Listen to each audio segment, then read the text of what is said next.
Well then, so this is Byron Krane. He is hosting this section on Exceed as a card game / Knowledge is Power, Abusing Information. Accordingly, he has a character with one of the most information-based abilities that exists, Renea.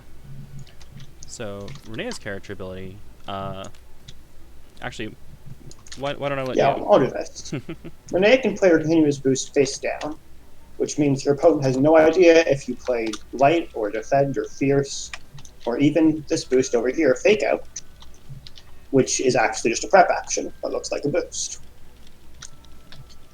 She combines this with, of course, she's just using 2 characters. She has 3 transforms, which gives her only 4 boosts. But we've got some extremely good boosts here. Tactical training, also known as Swift, is just another thing to add into the stat mix-up game. Jiu-Jitsu lets you move after a strike started, because it will move when the card's revealed. So your opponent might strike you thinking they're at range 3, and actually you're at range 4 and they're going to miss.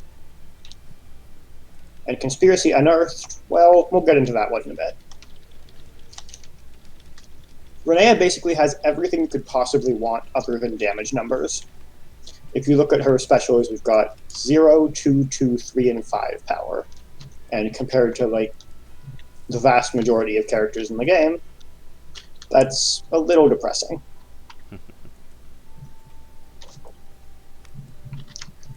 But if you look at the transformation on Strafe Fire, if we're able to get 2 boosts in play at the same time, we'll have +2 power, which suddenly makes attacks very oppressive. If you just imagine with light and fierce, so +2 power, +2 speed, suddenly +4 power, +2 speed, like, Assault beats the entire game.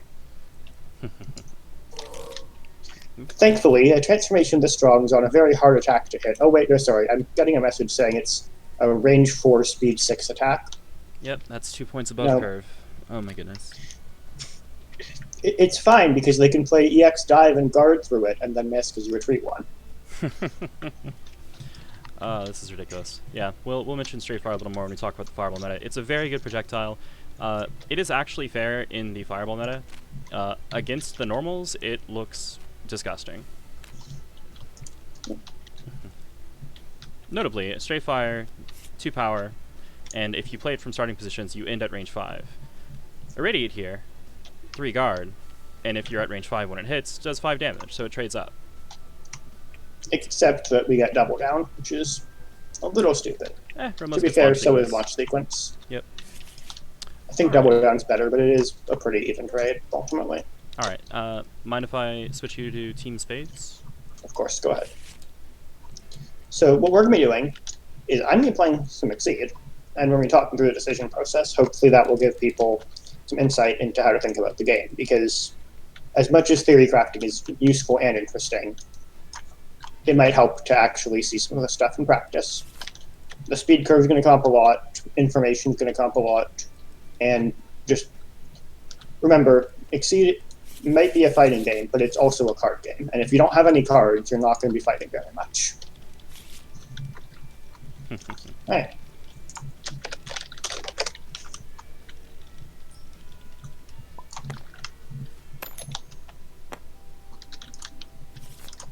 Not the best start, but coin flip doesn't matter that much.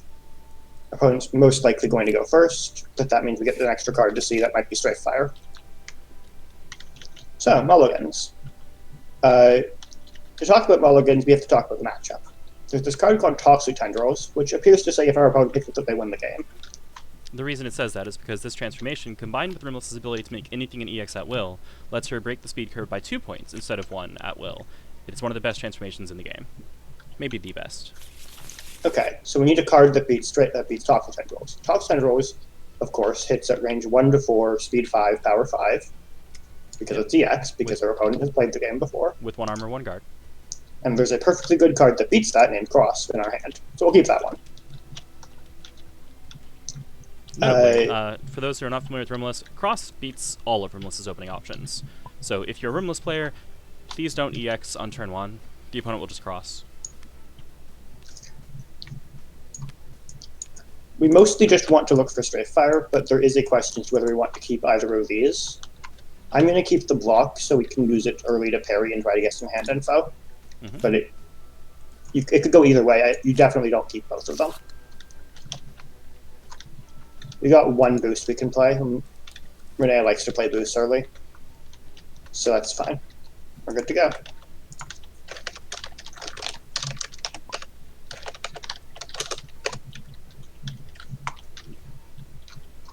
So hopefully Remless is not going to randomly play a pointless EX. And we'll get to see what the actual game looks like. The blank man action, as I like to call it, also known as move 1. Yep, spinning 1 force to move 1.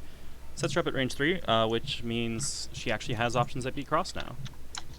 Yep. Boosts are very good at range 2. Or range 3, rather. They're okay at range 2. We're going to play a boost, and this could be anything. So now, like, she has nothing guaranteed safe. If she tries to play something like EX Tendrils, well, that just loses. That makes sense. He's going to check our mystery boost. Now I have a question. Because EX Assault is kind of a beating. EX Tendrils still loses. We'd ideally like to just transform Paranormal Investigation. The attack's okay, but not having to pay the cost of letting Remless hit us with something is pretty nice, because Remless can hit us with basically anything after taking 2 damage. So we want to use the transformation action. Yeah, sorry. The Renea's ability is that she can play her continuous boost face down once again. Yes. So, continuous boost. Continuous boost only, not yes, instant. only continuous boosts. Yep. So the timing of the reveal on these, by the way, is before she sets cards, which means if the opponent initiates, they set their attack first, then Renea reveals her boosts. yeah, which can be a huge beating with Jujutsu. Exactly. So we'd like to transform as Paranormal. We have to make sure we're not losing something first. If we cross in our opponent EX Assaults, that's manageable. EX Assault would cost 2 to 4 cards from Remless's hand, and we can still get out of top 2 Tendrils. Yes. The question is, would we rather parry, though? We could parry and see their hand. There's also a question if we parry the top Tendrils via Radiate. Because I disconnected. I'll be back in a moment. I'll keep talking. Yeah. Because Irradiate beats the stuff we want to be doing, like playing Strafe Fire, whereas Toxic Tendrils loses to stuff that we want to be doing. It doesn't lose to Strafe Fire in this position, right? If we initiate, it does. Yeah. Oh no, because it's only 2 it damage. just guards through it. We don't have stats anymore. Right. Yeah, so that makes it very dangerous, and we should probably just parry it now. If you can see the parry in my hand, you're welcome to play it while we connect. Okay.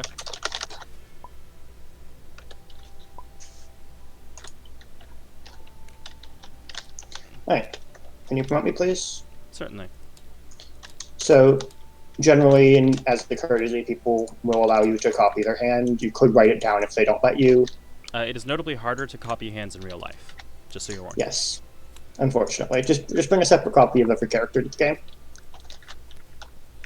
Brian's going to play Napalm Stream, which has to see 4 cards from the top of their deck, and choose which ones to draw. That's a lot of ultras. I'm going to guess there's going to be really all of these should go into Remless's hand immediately. That's actually just a misplay, isn't it? Because Remless is now going to draw an 8th card and then discard. So unless for some reason Remless wanted Napalm Stream on top of their discard pile, which doesn't really do anything for them. Ooh, okay. Orange does not like Napalm Stream. Interesting. So that means all 4 ultras are now known in hand. Unfortunately, what I'd normally like to say here is there's a nice property about ultras, which is you can't play them without gauge, but Remless also cheats, so Remless can just kind of play Nuclear Option. Thankfully, Nuclear Option loses to various cards, notably Cross. Transform Paranormal Investigation, again, would be nice, but our opponent has only 1 card that could be something parry-shaped. So I think they'd parry Strafe Fire anyways. We're just going to prep, and by prep I mean play the boost that acts like a prep. Yeah, it acts like a prepare action because when you reveal it, you draw a card and return it to your hands. So this is EX Assault. which is really good because it filters various things, notably EX tendrils. Mhm.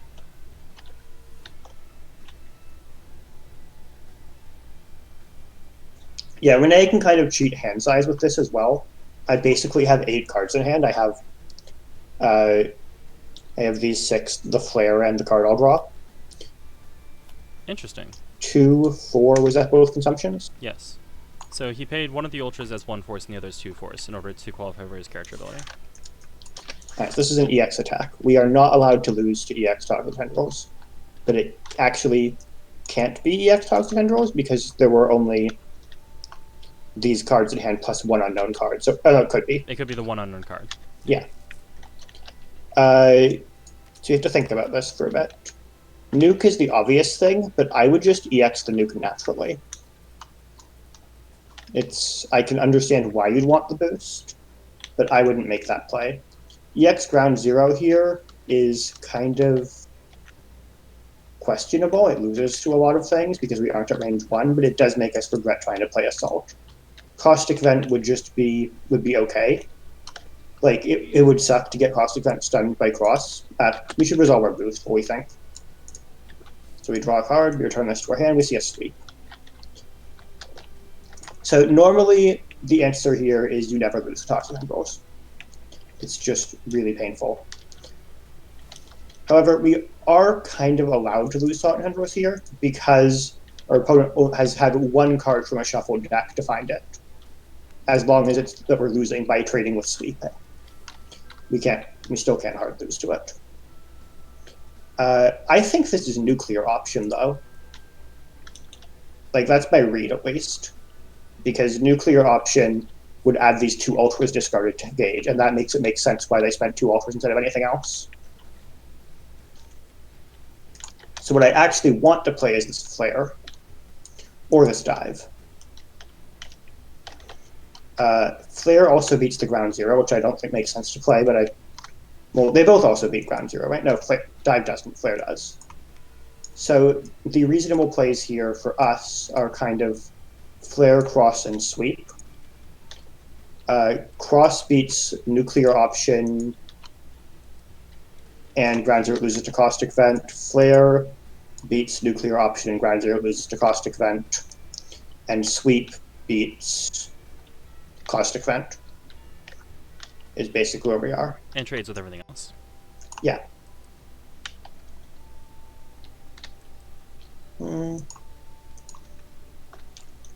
My read is still nuclear option, and I think the card I'd rather play is flare.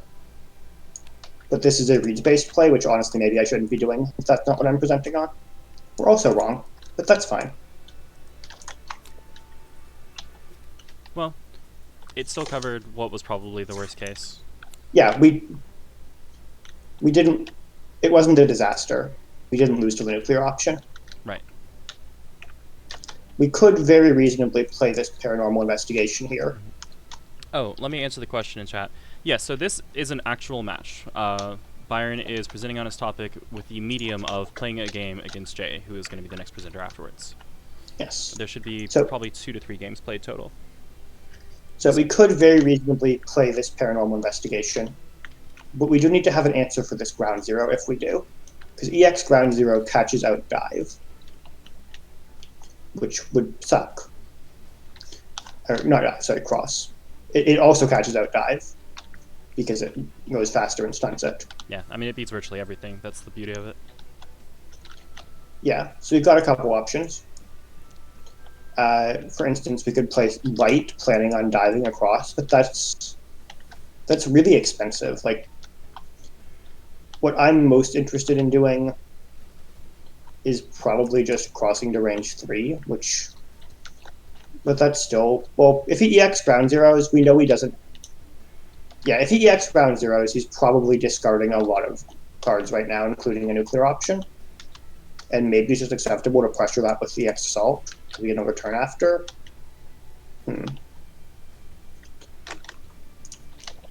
I don't really like any of these options, so I think I'm just going to transform paranormal. We're going to lose to EX ground 0, we won't lose very hard. And this gets our late game plan in motion. We're still looking to find Strafe Fire, unfortunately. Unfortunately, this focus doesn't actually do a lot of work for us, because over here we see 3 cards that aren't normals, and our opponent only has 5 cards in hand. That's actually very good for us, because we get to be rid of that card. Yep, so played tech to discard that boost. He plays the other and copy, which makes sense. That's the best boost in Remless's kit, so discarding it makes me very happy. Mm-hmm. Now we could try to play reading. The problem with playing reading here is what happens if we're wrong. Because this is clearly an EX ground 0 being threatened, right?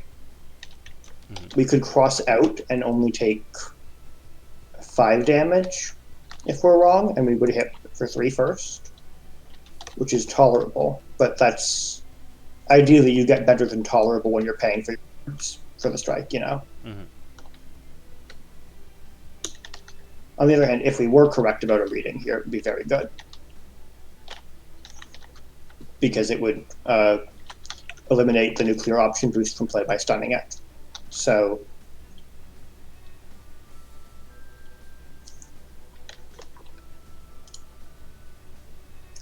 the cards in a hand are effectively random right now, beyond the ground 0 we know, so it's 4 cards out of a possible 18, which means we're a little less than 50% to hit a reading by default.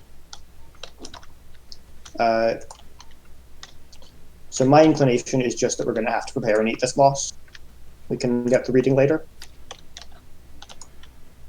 We have too many cards, we have to discard 1. Grasp is notably a decent answer to ground 0 and has a good boost. Spike is a card that you don't want to get reading on at range 1. So, unfortunately, we just drew the card that actually beats ground 0, but we have to initiate or we just get stunned instead.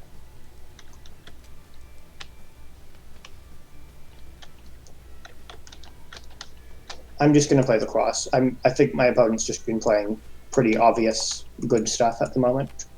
Yeah, that's a pretty obvious good thing. It's definitely not an ideal trade, but this position is honestly pretty playable. Yep. So, Renee retreated 3, then ground 0 hit and pulled her 1. Then Rimless used the after effect on her boost to, return the boost to her hands by spinning a gate. So, we really want to hit this Lethal Force, because Lethal Force is a very good card. Accordingly, we're going to play a boost. Light is the obvious boost for it to be here, but the fact our opponent doesn't know means there's a bunch of stuff they have to be very scared of. And while it did just get teched, 1 that's both techs down, but more importantly, we just drew the second Lethal Force. We have the option of EXing it, but the EX is a little face up. There's no reason for us to EX Strafe Fire here that I can see. So I'm very inclined to just transform Lethal Force and get our Exceed mode online.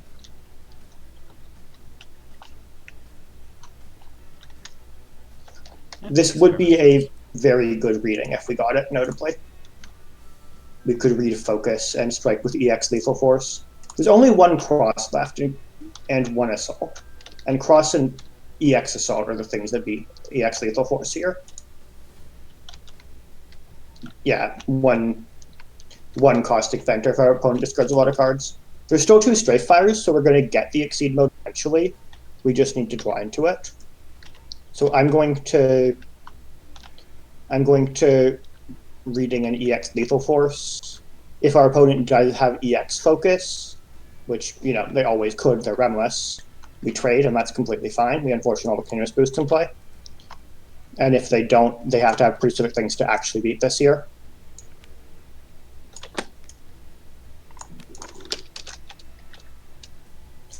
As soon as my chat box works. Excellent. And it looks like they did not spin force. Okay. So we're going to hit for 6, ignoring armor. We do not push the focus, but it is stunned. Mm-hmm. This transformation is honestly a little underwhelming, though by underwhelming I mean that Renee's other 2 transformations are some of the best in the game, and this one's only good. But it gets us to our 5 gauge to exceed, and you'll be able to see the real power of Renee shortly. Mm-hmm. Even better, we just put a focus on top of our discard pile. Yes, So we can play the best card in the game even more. That is deceptively important. If our opponent had Cross, they would have played it last strike. So we can just strike with the X Assault here. You're reading to them, though. Yeah, they actually did. EX. Okay. EX, I don't want this to be Toxic Tendrils. It's very expensive, but I'm willing to play EX Assault just to make sure we definitely do not lose the Toxic Tendrils. Ooh. Okay, that's tolerable. We get a light. Makes me happy.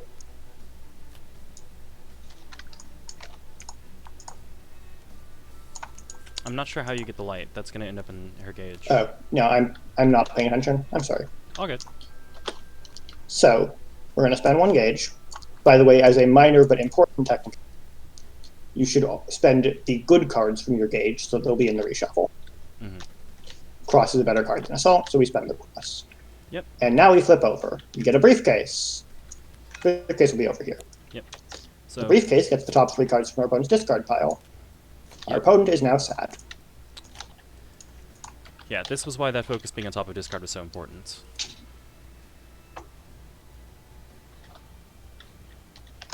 Yeah, so we can now play the boosts from here, but not just that, they don't take up an action to play. So if they don't start a strike, we then play something else as well.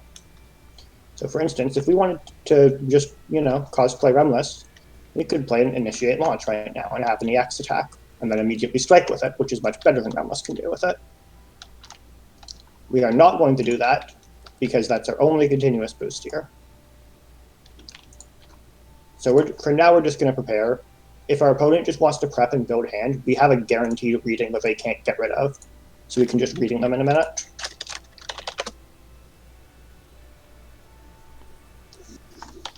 Every time we hit with an attack, oof.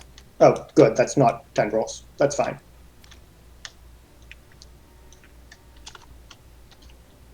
Every time we hit with an attack, we'll take the bottom card that has a boost from our discard pile and put it in this pile.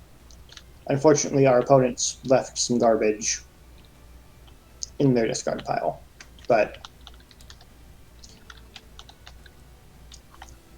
for us to take, so we will not be getting any amazing continuous boost. But the briefcase is an extremely strong ability, even relatively balanced.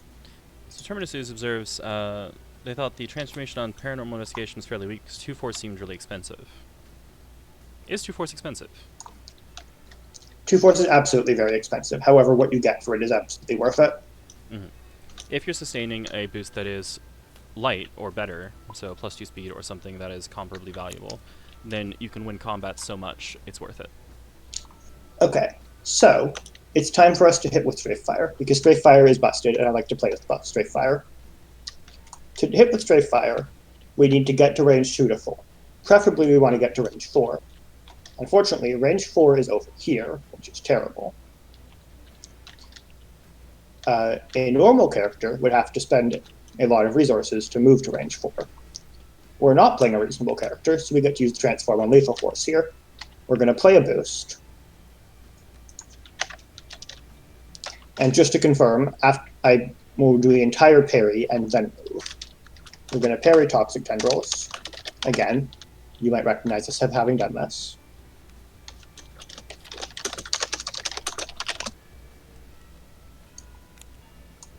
And then we get to spend 1 force to move, even though we're switching sides, because we didn't take the move action. Right. Next turn, we'll be able to play the Assault from our pile over here, and then strike with Strafe Fire.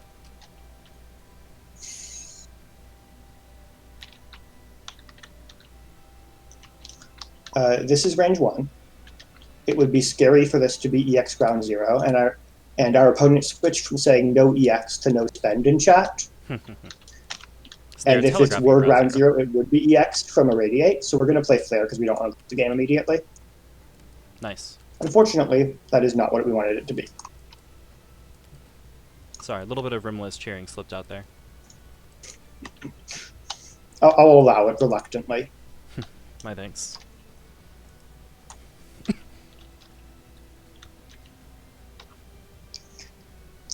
That makes things a lot harder, unfortunately.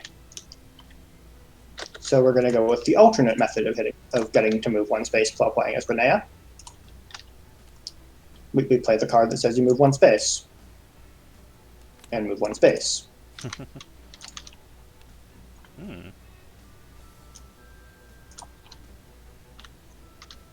Turns out when you do that, you move one space. Sometimes. If you play it face down, then you don't move right away. You do move one space, though. Eventually. Yeah.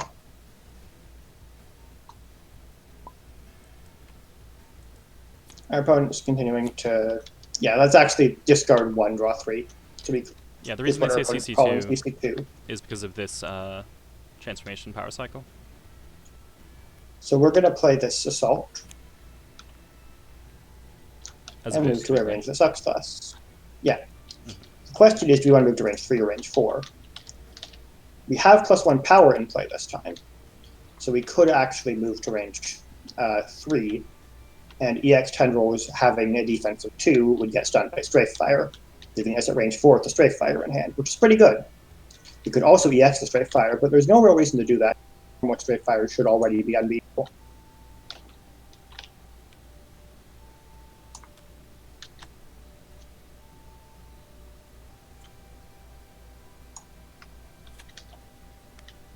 Our opponent wisely realizes that our attack is unbeatable and flips a random card from the top of their deck. The random card from the top of their deck does not beat the unbeatable attack. This attack wasn't actually unbeatable, notably. Irradiate would have beaten it, but Irradiate was down. Irradiate's down, yeah. It's unbeatable here. Yes. We get the other Assault. And we get the best transformation in our kit. Not the best transformation in the game, because Toxic Tentacles exists. Was Nuclear an option? I think Nuclear option was still available, too. Nuke was down. We checked 1, and we had the other one in Briefcase. Right. Never mind. Yeah. It was unbeatable with our opponent's current cards. Our opponent's going to reshuffle, because they don't like their discard pile. Before we do that, we're going to note down what our opponent doesn't have, and use that to determine what they do have, hopefully. Reshuffle is interesting versus Renea, because if they reshuffle, they're going to stop having a discard pile, but it also means the next things they play will be the next cards we get, which can be extremely scary for them. So the remaining normals are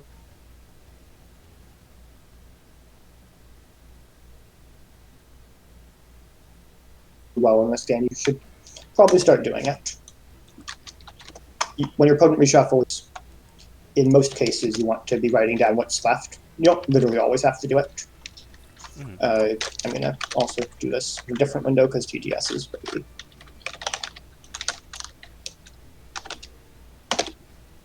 So for normals, we have both spikes left, notably, which could be why they're reshuffling if they've realized they have 2 spikes left that they haven't drawn that they don't want to draw.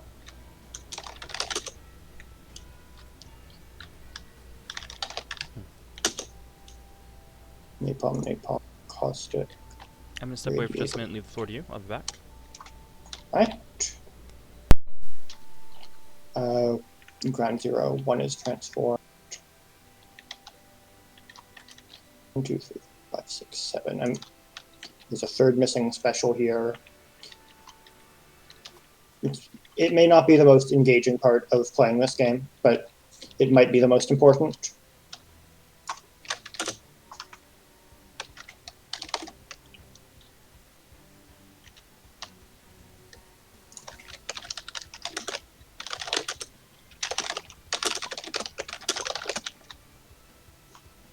And for reference, those are our opponent's remaining cards.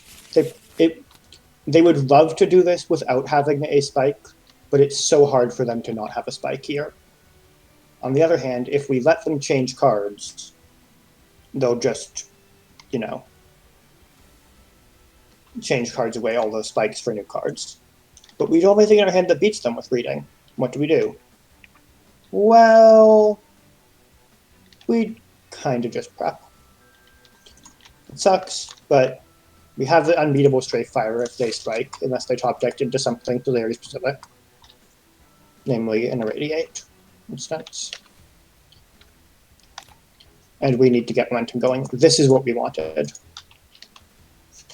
So I talk about Conspiracy Unearthed for a minute. Conspiracy Unearthed is a continuous boost, which reads, now the opponent reveals their hand, then adds a card or choice of their hand to their gauge. Our opponent is likely to CC a lot here, and that's fine.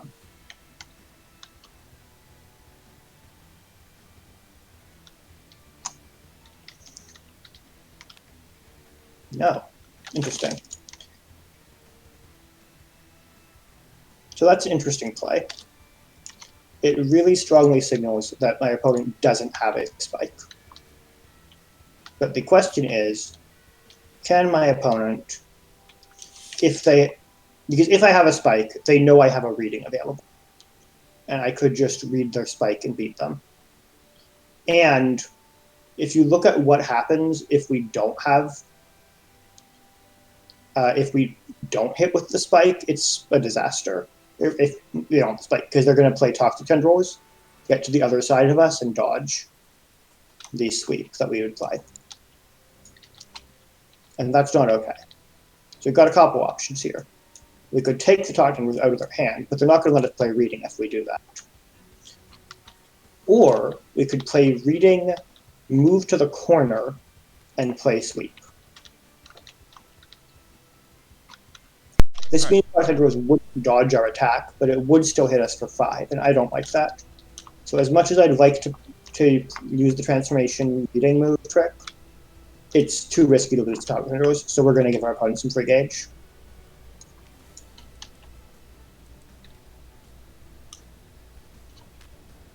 Alright, I just got back, by the way. Wow, that was incredibly brave of him. Whoa. But it does seem to have worked out. For him, to be clear. So here we have the choice to touch with the ground zero as which card we don't want to deal with. I don't really want to deal with either of them. But we don't really have a button to deal with neither of them. At 12 life, we're going to put the ground zero in gauge. Our opponent, if they do spend the turn hitting with Toxic Tendrils. Before we do anything else, we can still go sit in the corner.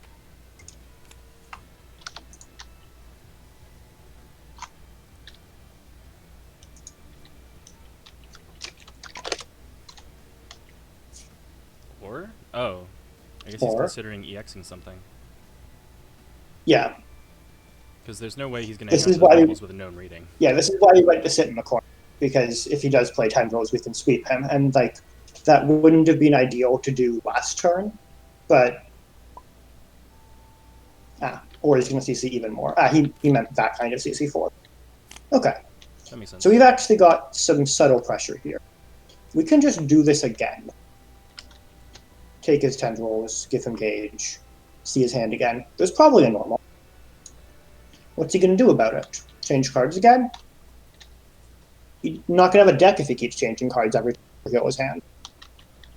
So, sorry for stealing the content, Taxi. Yeah, there's some actual deck pressure here.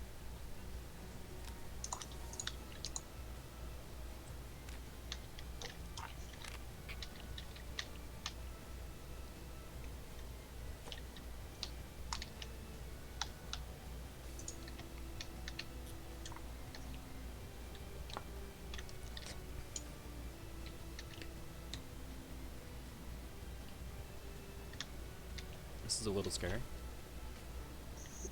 A little, by which I mean it's terrifying.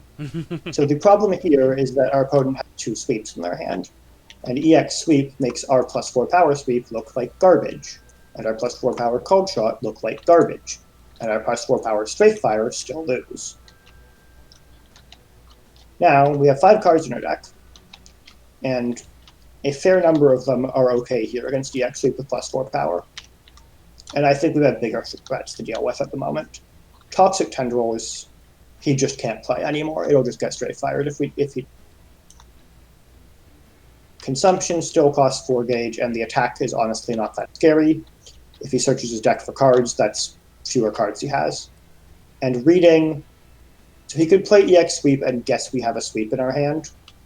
That would be annoying, but we have to decide if that's what we care about. Nuclear option, and well, the thing is, taking a sweep doesn't prevent EX sweep because he has a Radiate. Taking a caustic event could do something, but it doesn't. And honestly, him having 2 sweeps in hand kind of for us because on our turn, his EX sweep loses horrifically to 8 power cold shot. Right? No, not right. That does not actually lose horrifically because it's EX. It trades, yeah. Yeah, his focus would though if he didn't play it. My inclination, well, nuclear option does lose horrifically to cold shot if it's our turn. I think we're going to take this toxic tendrils. It's a little questionable, but that's the rule of never lose the toxic tendrils is a very good rule. Unfortunately, this is not the card we want to see in this situation. It's a very good card. Honestly, it even has a good boost in general, but we've been really struggling to get any sort of boost into our briefcase. Notably, if we do hit our opponent here, it's going to be a lot less of a struggle shortly.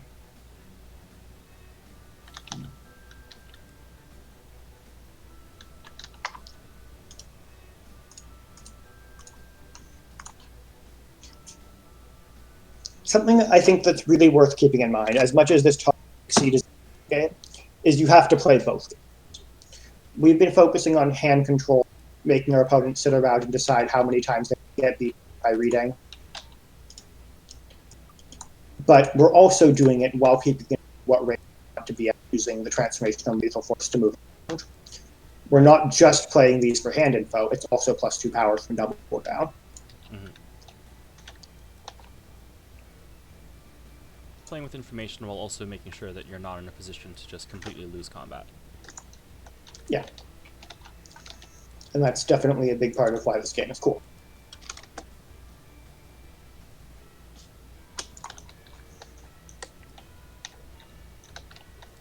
If our opponent just played actual, like, face-up, by which I mean setting 2 cards from hand, EX sweep, and he had a copy of this before he picks it up.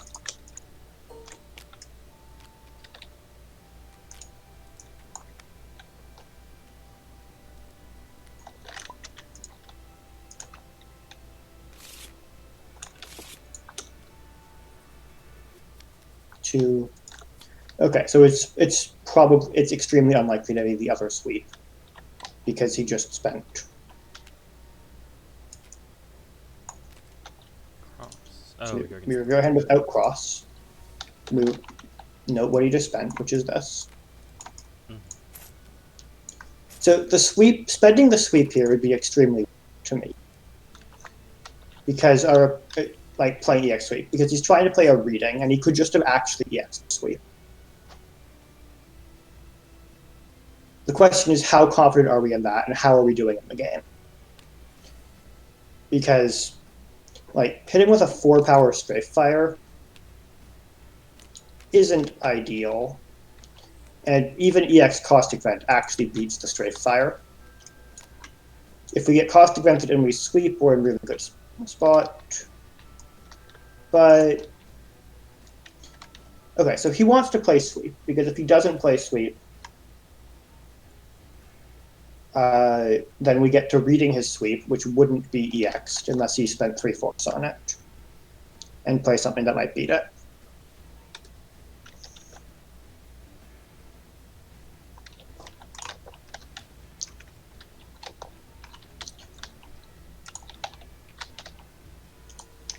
We have a focus in our deck, a cross. He played something that definitely beats cross. The only thing here that cleanly beats cross is EX caustic vent. I'm just going to call the caustic vent and play sweep.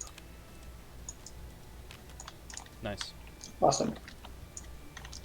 He's forced to draw 2 cards, but he is able to discard the sweep. He He doesn't. chooses not to.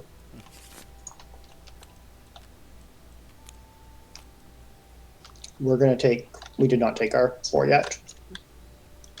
4 and hit back for 8 minus 1 is 7.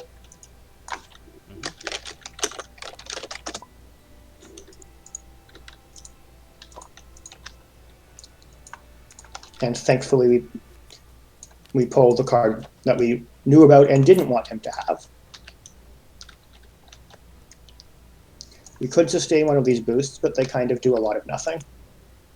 Our new boost is Run, which is excellent for getting out of the strafe fight.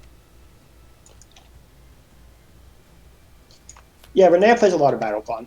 It's pretty fun. If you like playing BattleCon, I recommend this as well.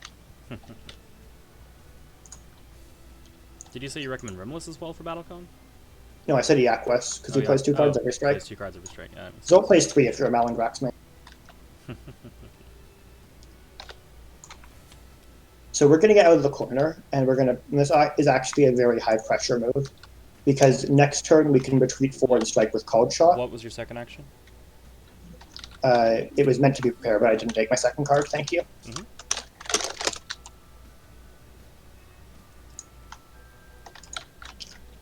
Yeah, so here what we're threatening is that we can retreat 4 and strike with Called Shot. Unfortunately, he will just play the sweep if we do that.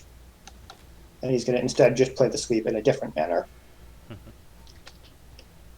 However, he's got 9 cards in his deck. We could just go for deck pressure here.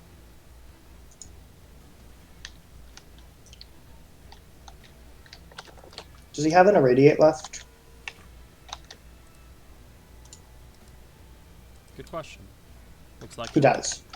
So unfortunately, range 4 is not safe. It would be awesome if we could just go to range 4 and strike with straight fire face up. Not literally face up, of course, but, you know, as face up as it needs to be. But I don't want to get irradiated. So we have a couple options. His best option that hits at range is speed 4.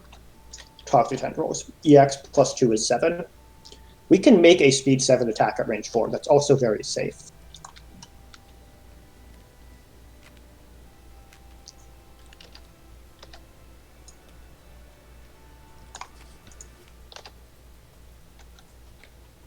Yikes. The question is, do we want to move? Because we also have this speed 7 attack, but that could actually lose to an assault. So I don't actually want this dive. Dive would be speed 5, right? Yeah. Okay. Apologies. All good. Saying the wrong numbers. The point is the dive is not fast enough. Mm-hmm. He strikes with a non-EX attack, it looks like. Well, that depends on if it's in his gauge. Yes. So this could be the Irradiate. If it is the Irradiate, how do we feel about that? The answer is we're actually kind of okay with it. We go first, we hit for 5. Then he hit -1 armor is 4. He hits us back for 5 -1 armor is 4. Am I counting correctly? Irradiate would have 6. You would hit first. Right. Yeah, we hit first for... We hit first, we don't stun the Irradiate, he hits back. Slightly more damage. Straight fire to 7. Am I really exhausted? I am. Yeah, straight fire just beats Irradiate but loses to... My apologies, this is not my best play. Yep. Okay. That is unfortunate. However, never lose the tendrils as much as it's a rule. Applies a little less right now. It's also sometimes just not possible. You didn't have an option that beat it. Not being here is possible. True. What? Sorry.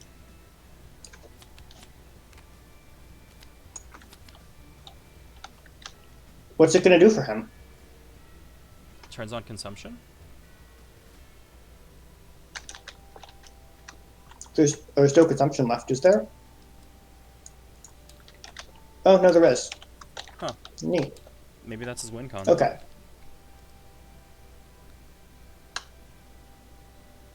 Perhaps it is. If he did play consumption here, just...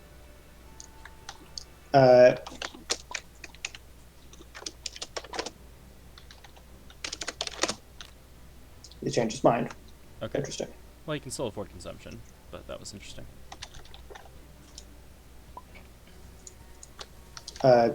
Yeah. He notably cannot EX consumption right now, so cross actually beats consumption. At least if you initiate, yes. Yeah.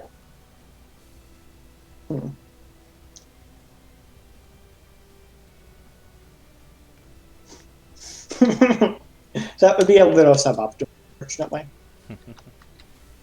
It would be top tier funny though.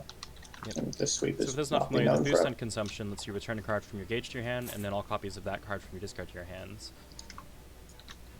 Unfortunately, if he did do that, we would go to range 5 and just play this cold shot. Mm-hmm. It's likely. So we have a decision to make once again. I'm inclined to just go to range 5 and prep. But what's the card in our deck? Let's find that out, because if it's something really garbage, we could, for instance, go to range 3 shuffle. It's the opposite of something really garbage. It's a focus. Our opponent does not have a reading left. This is his second copy. So there's no harm in our hand being known, other than the other many drawbacks of your hand being known. Which are definitely not great. Regardless, we'll return this to him and go to range 5.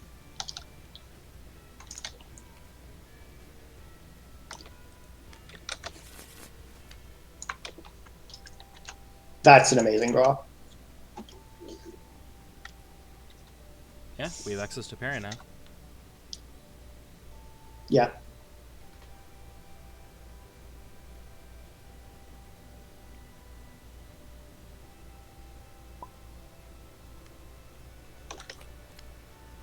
Unfortunate. That's a deck. She does kind of blend in, though. Yeah, she's stealthy like that, you know. Our opponent has 8 cards in their deck. We have 21. They're just going to sit here and let them kill themselves.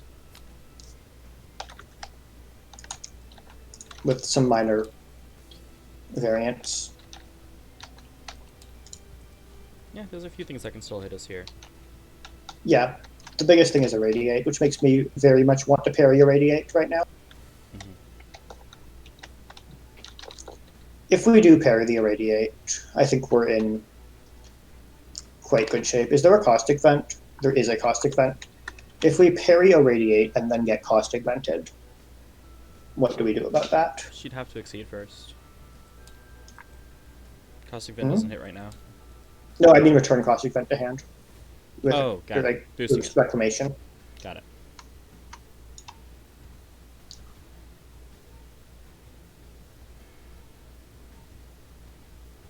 If that happens, we just have to move close range, I think is probably the answer. We'll play focus.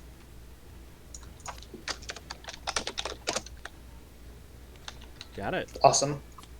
So you have Reclamation too?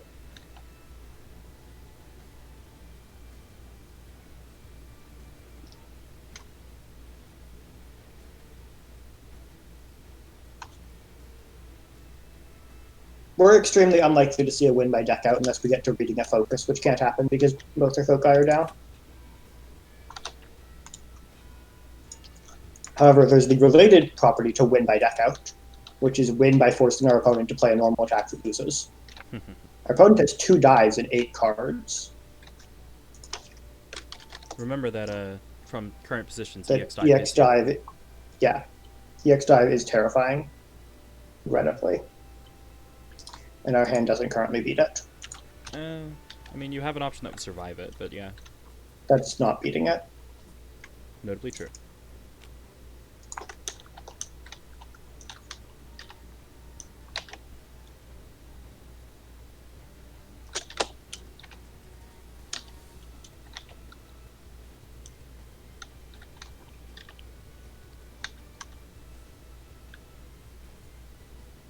And unfortunately, the property of dive is that if we just go reading it, it's, you know, it dodges, even if we were able to get to close range first. So let's look at our other normals we could read. There's a block left.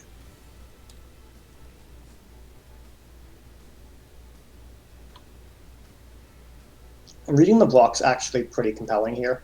There's also a focus. No, there is no focus. There's definitely no focus. We just went over this. It is a 046.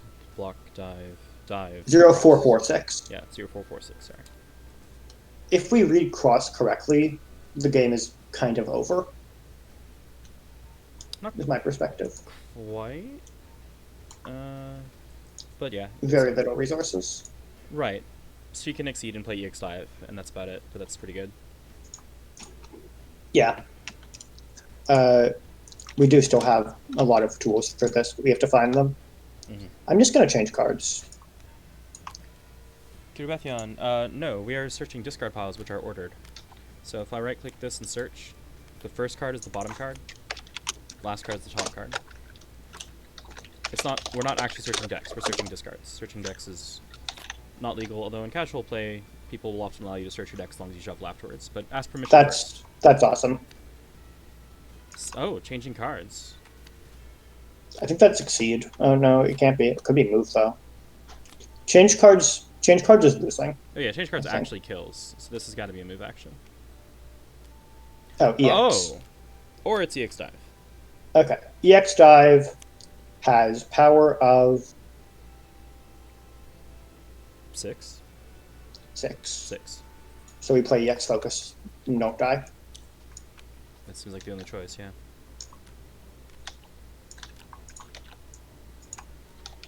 Power 6, 3 armor, take 3, hit back for 5 minus 1 armor, which is 4. Bottom boost. Plus 2 power. Good boost. I see what's happening here.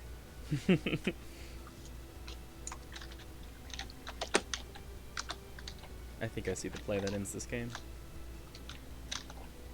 Oh, well, he could have a block left, actually. He has a block left and he has a cross left, are the problems. Mm-hmm. So EX cross would beat a number of obvious things. So what we're going to do is we're going to go to range 1, and we're going to move whatever options from his hand actually work at range 1 against anticipation, which we have. He'll probably parry the anticipation, but we also do have this paranormal investigation, which with plus 2 power is pretty good. He has no readings left, so we don't have to play around hand vote. By paranormal, I actually meant EX Grasp, by the way, if you were wondering. I was wondering. And by EX Grasp, I actually meant normal Grasp, because we need the power. Oh, okay. No, I did not mean that. Well, I've played it. The problem is so this is an example of how not to play Exceed. So this opens us up to the EX cross, right? No, we have anticipation. Oh. It's still wrong. We should have boosted Neutralizer. Yes, and then moved to range 1 and held EX Grasp over them. Yeah, sorry. To be clear, TTS considers a pile of cards to be called a deck. Right. Just to check, I'm almost sure that we do not that there's nothing in Ramos's kit that hits anticipation here.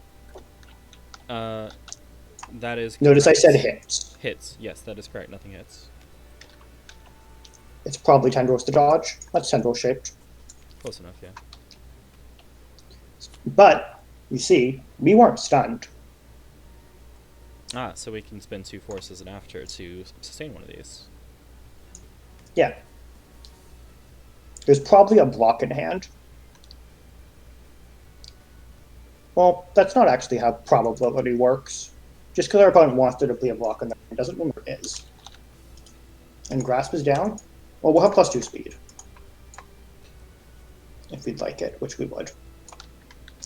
So the safe option here would be, assuming that Grasp is down, which it is. Let's see what we're about. We don't get a boost. What am I doing? So Grasp being down means that our Grasp is the fastest option, which also means our Flare is the fastest option right in play. Mm-hmm. Neutralizer is never going to get to be played for the attack, but it could be played for the boost, but unfortunately we can't afford to, because we need to keep this Grasp in play.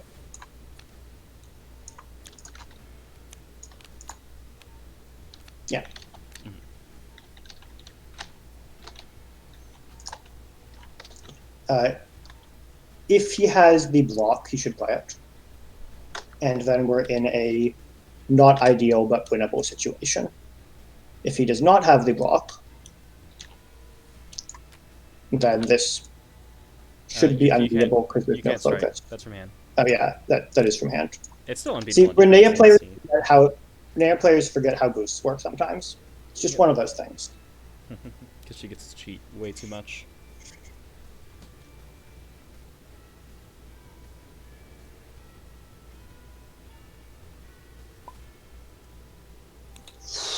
Bold. Interesting. So that's a little less risky than it looks, in that there's one normal left between the cards. But our attack's still unbeatable, even if our reading fails. So we're going to play the reading, and for him to live, he needs to have a hand that has the block and doesn't have the plus. I'm not going to work out the exact probability of that.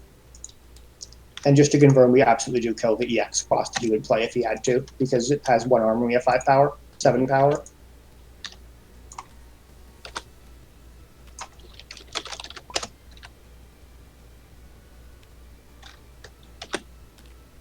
Yeah, I assume those are 3/4 to EX, but 177, good shape.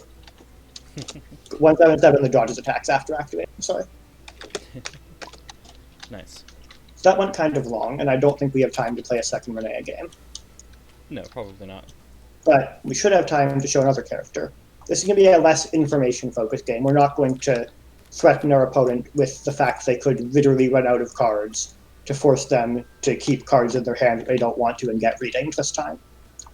But it still should hopefully show up that Exceed is a card game, and you can use this even if you're not playing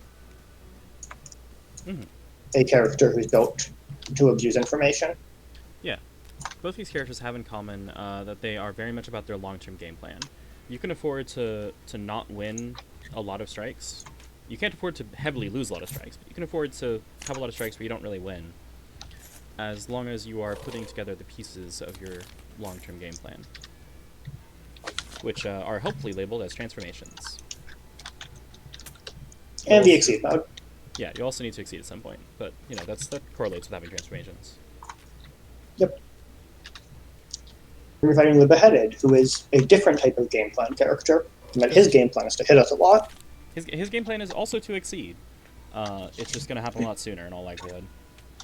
And probably more often. And more often, yes. Beheaded is the second character, who can exceed more than once in a given game. Third or second? Second. Belcor.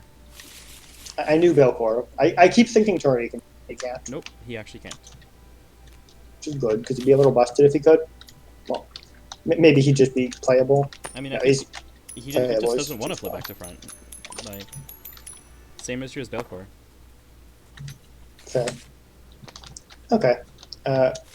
So there is some discussion as to going second being better in matchups with 7th cross characters, because you get to see one extra card for your transformations.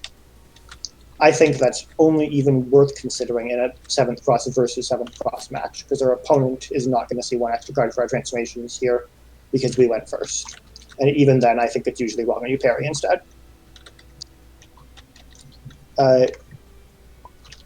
Jeanette's game plan is based on a few very specific cards. Those cards are not these cards. Let's try again. Ah, there we go. There's those cards. Cross. Also Black Death, but mostly Cross.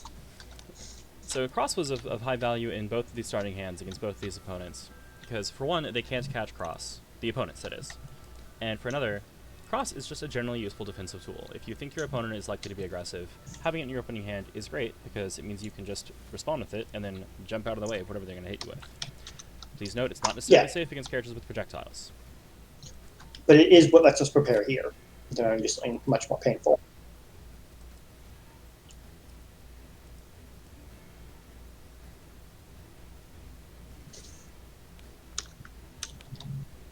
Alright, so it is a known thing that if you get hit by Black Death, you are going to have a bad time. Accordingly, our opponent is not getting hit by Black Death. Which cards do not get hit by Black Death? Well, Dive and Dive Attack. Yes, there is a card named Dive Attack. and Assault. But I don't think it's Assault. If we want to beat Dive and Dive Attack, we have a couple options. We could Cross, or we could Wild Swing and hope we're lucky. Cross being the best card in the game, we are going to play it. And now it is time for an important lesson in how to play this character. This card has a range 0 to 2. How to count 0 and 2. Do not get tricked. It does not hit here. Yep. This has been how to play this character. Range 3, we could try to play Spike Dive, as in Dive being a mid-speed. It would be an Assault Shield, but, well, okay, let's think. If you had both Dive and Dive Attack here, which one would you play as Beheaded? I think you'd still play the Dive, wouldn't you? From starting positions, Because it hits for 5. Hits for more damage, and you don't lose the tornado boost, which is actually quite good. You do lose 1 copy of tech, which is pretty unfortunate, but at the end of her game plan, Jeanette doesn't really let you tech anything anyway. So we're going to do something I don't do very often. We're going to use the Spell Circle. I'm shocked. Shocked, I tell you.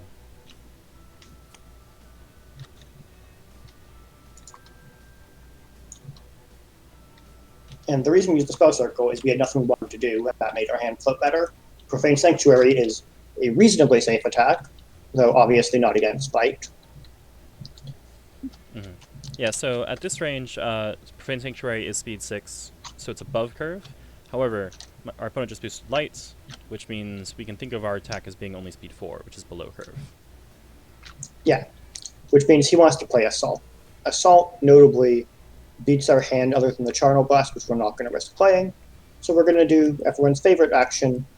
We're going to strongly consider everyone's favorite action of Offensive Wild Swing. For those who aren't familiar with Jeanette, after you place this on the board, on your next turn, if it's still there, you have to strike with something, but you don't have to use it. Yeah. So if we Wild Swing, the problem is that he knows we Wild Swing, he can play something else, like a Spike. If we use the Spell Circle, he's going to hit us for 4, but he's just going to hit us for 4. And, like, the advantage doesn't matter. It was going to be his turn next anyways. So I'm actually inclined to tell him to have the Assault, because we don't lose anything super crippling. We don't take 25 here. And if he's wrong... okay, that's Assault. Yeah. It's B5. It's Assault that does even less damage. Yes, but it changes your position instead of his. Yes. It's a little painful, but this isn't how to be Taxi meta class, Taxi. That's yours.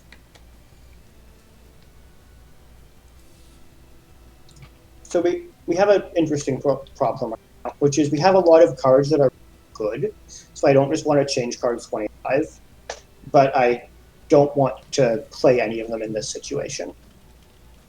We could take a move action, but our best move action to play the other cross, and we have no more crosses.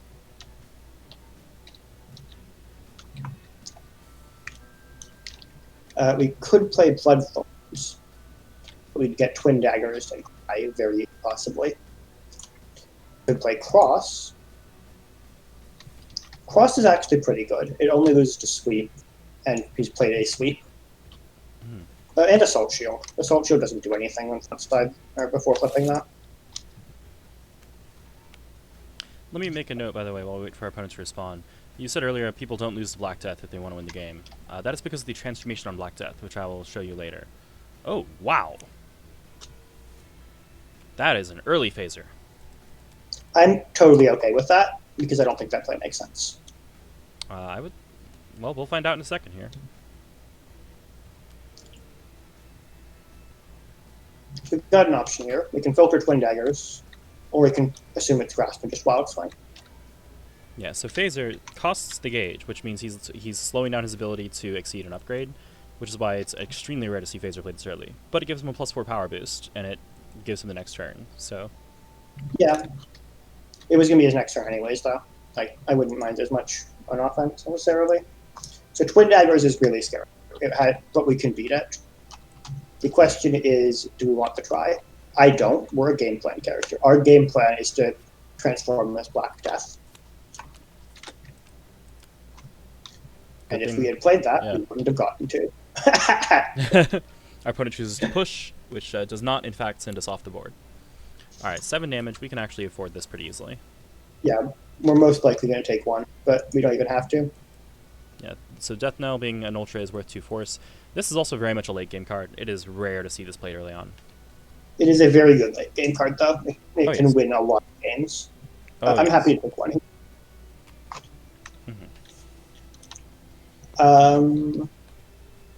I feel like if I play this Carmine, he's just going to play Focus. And then he's going to flip on his turn. I'll prep instead.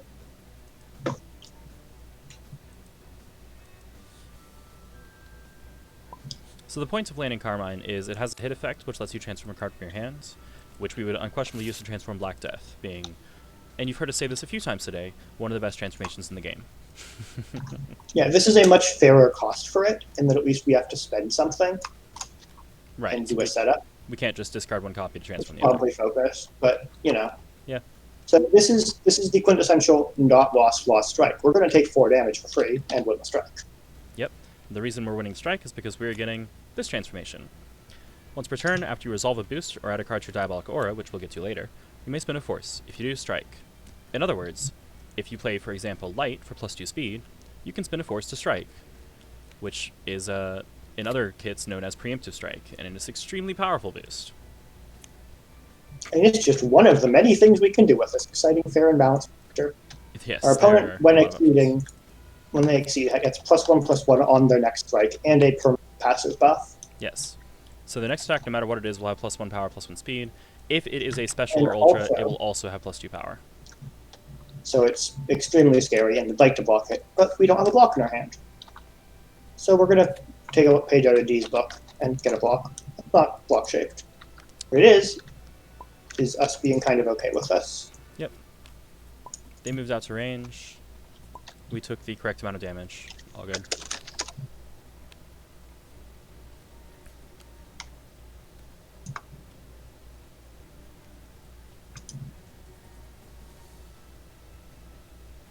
So I really want to exceed right now, and I really don't want this pile of garbage cards like Spike.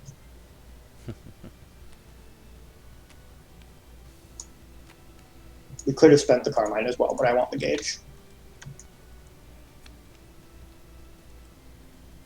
So going to retrieve Block, which is, Gauge, and Profane Sanctuary, which is the second copy of a card that we already have 1 copy of, meaning we can transform it as an action on the next turn. Yeah, ideally we take Affliction instead, but we didn't have. Again, this is Exceed as a card game. Our opponent is off there like, I don't know, he's hit us. We've taken 9 more damage than him, and we're off here saying we're probably winning this game right now. Yep. Because we're going to play our second transformation and flip, and our opponent has just 3 stat boosts in play. Mm-hmm. Huh. Well, they know which one's valuable. They do, but this happens now. Yep. So this transformation is honestly not very good. The main effect is that it discounts your exceed cost like every other transformation. It has some niche usage sometimes. We affectionately refer to it as the taunt action. It just happens to have an active frame. Affliction has a much better transformation, which is why our opponent parried it. Yeah, so this is Dive Attack. Or Marksman Bow. It's a little bit safer here. Infantry Bow? Is that what it's called? Yep. Oh. My mistake. Oh, that's an interesting shape for Dive Attack. Yeah, not what I expected. Looks like they're just trying to build Gauge. Unfortunately for them, we're ready to flip. So when Jeanette flips out, she loses her Spell Circle ability. Instead, she gains this Diabolic Aura. Which, to be clear, as an action, she can put a card from her hand into her Diabolic Aura, then draw a card. And then next to her transformation over here, she may then spend a Force to Strike. Each card in her Diabolic Aura gives her +3 power if, as a hit effect, that card includes her range to the opponent. So if you have a card with range 2 or 3, like Spike in the Aura, and you hit at range 3, or if you hit with grasp at range 1 and then push them to range 3, you get +3 power off that. It's pretty horrifying.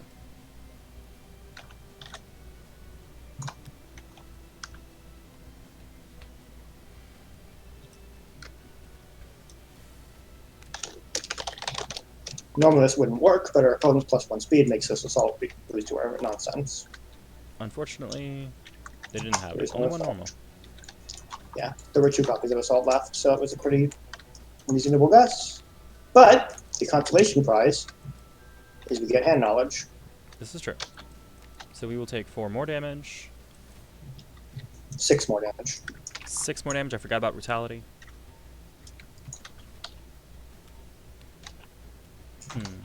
They have 1 gauge, but we're at range 3.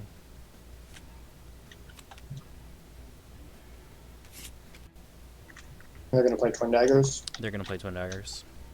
Oh, but they have a Twin Dagger Spike mix-up. That's actually really rude. Yeah, so we have a decision to make. We can't beat Spike. I mean, we could. But... By Wild Swinging. Or we're playing Dive. Oh, I thought I had plus speed. I'm sorry. I mean, all good. You've been playing for more than an hour. No worries. So, we could definitely play Dive and Dodge. We could Wild Swing. Like, Dive doesn't definitely dodge. It dodges the stupid card. If we took 7 from Twin Daggers, life would be painful. We're just going to Wild Swing. It sucks, but we need these cards. That's the 7. Yep. It's time to start doing stuff. Yep. Preferably now.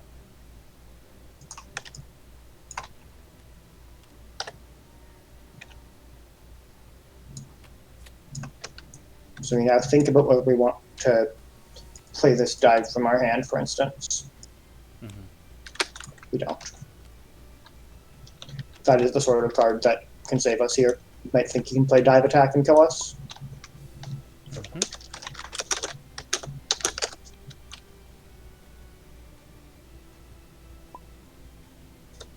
Wait, did they just keep a known spike?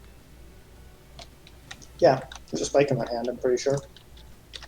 Well, I guess the question is... They could We have have the a Carmine in EX. hand. Actually, EX Spike doesn't beat Dive. that is true.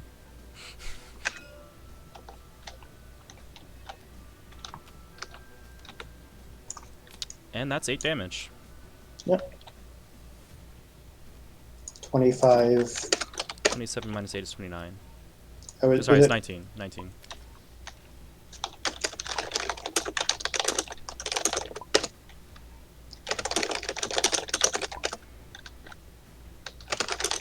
I think it was at 27.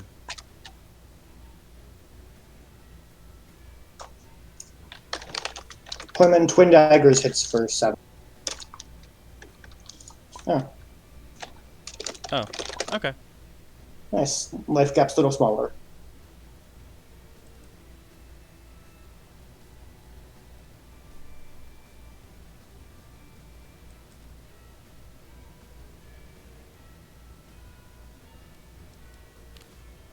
So I'm really strongly inclined to filter the other Twin Daggers here.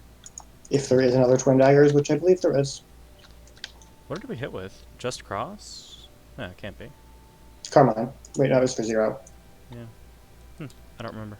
Well, if he says he was at that life total, we'll trust him. Yep. That's Oof. lethal. Yeah. Alright. Hopefully you still learn something. We almost came back. Yeah, that's a lot closer than it looks. Yeah, We draw a so couple more cards. the headed was realistically 2 strikes away from losing the game. Yeah. This in both characters were racing to get online as fast as possible. Yeah. We just needed to find a couple more boosts to play. Or, or good aura cards.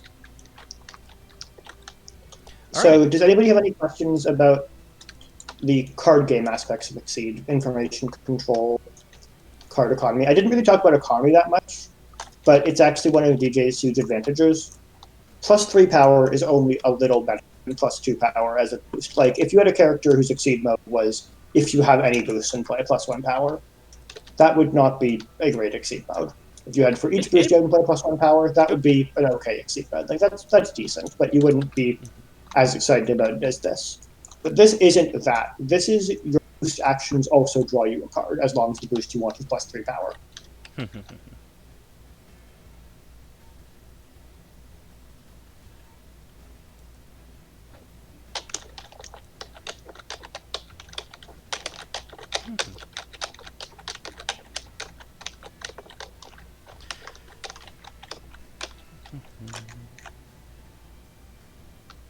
Seems like a no.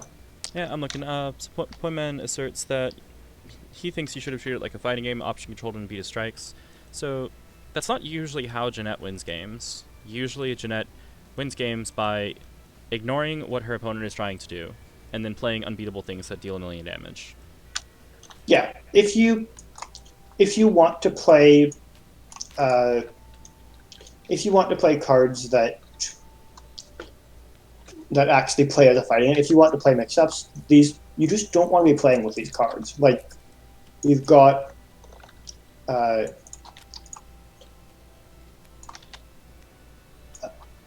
pretty terrible grasp. It does, to be fair, occasionally beat sweep, but it loses to grasp. Mm-hmm. We've got a bad projectile because it pulls you in to hit them with sweep. Like, it pulls them in to hit me with sweep. Mm-hmm.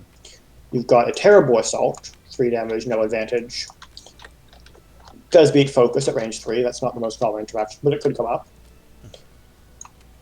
A very good focus, which has 6 speed for some reason. Yeah, Profane is functionally a fast focus. It's a little bit weird like that. Yeah, it loses to grasp, beats everything else. It trades with in most cases. An actual focus. Mm-hmm. A card that hits your opponent for 2. And the card that kills people. And these aren't mix-ups. You have 2 cards that just win, if you're in the right situation, 2 focuses, and 3 bad cards. That's your kit. Yep. You don't play these unless you know they'll work. Black Death can be a mix-up, but if you're playing Black Death as a mix-up, you're risking losing the best. Yeah, Black Death. If you're playing Black Death as part of the mix-up had better also involve our reading. Yeah, that's a good point. Action compression. Both of these characters kind of do action compression in their own. Well, they both straight up do action compression. Renea just takes more actions by playing with the briefcase. When you saw, I got to play +4 power, +1 armor, +3 guard in 1 turn. That takes 3 turns for most characters, so I have 2 more turns to do whatever I want with. Yeah, the term action compression basically means taking multiple actions that you would take over multiple turns and compressing them into a smaller number of turns. Just to give a quick definition there.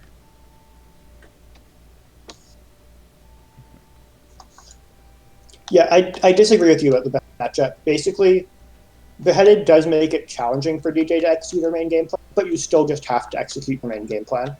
If you try to just win with these cards, maybe you get lucky and you win a bunch of strikes, and then Beheaded exceeds anyways.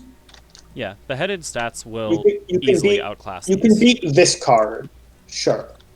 Can you beat this card with 5 power? So 7? No. How about this card with 6 power? It even stuns Black Death. Yep. These cards are... Yeah, you could win the early game if you got lucky, but you'd still have a struggle to win the actual game. There were definitely technical misplays on my part in the game in terms of not sequencing correctly or making calculation errors, but I definitely advocate the current game plan. Mm-hmm. Game plan Jeanette is pretty strong. Yeah. And just to get an action compression, Black Death, which I didn't get a chance to use because I never got to rebuild my hand after exceeding. That's kind of the missing link here. If I had gotten to rebuild my hand after exceeding. Penizel, 2.5. Black Death and Affliction are terrible attacks with great transforms. Bloodthorns is a tolerable attack with a good transform. And Profane Change is a good attack that makes your Exceed cost 2 less when you hit with it.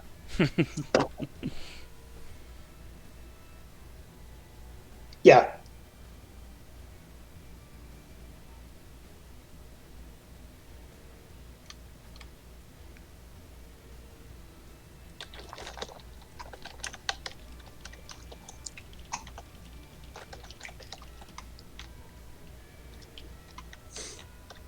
I pretty much agree with you there, D. So just to give you an extra question again, I don't like to blame draws, but I just looked at my deck, and there's a Charnel Blast and 2 sweeps in these cards. Most notably 2 sweeps. Sweep is just one of the best cards that Judette's kit.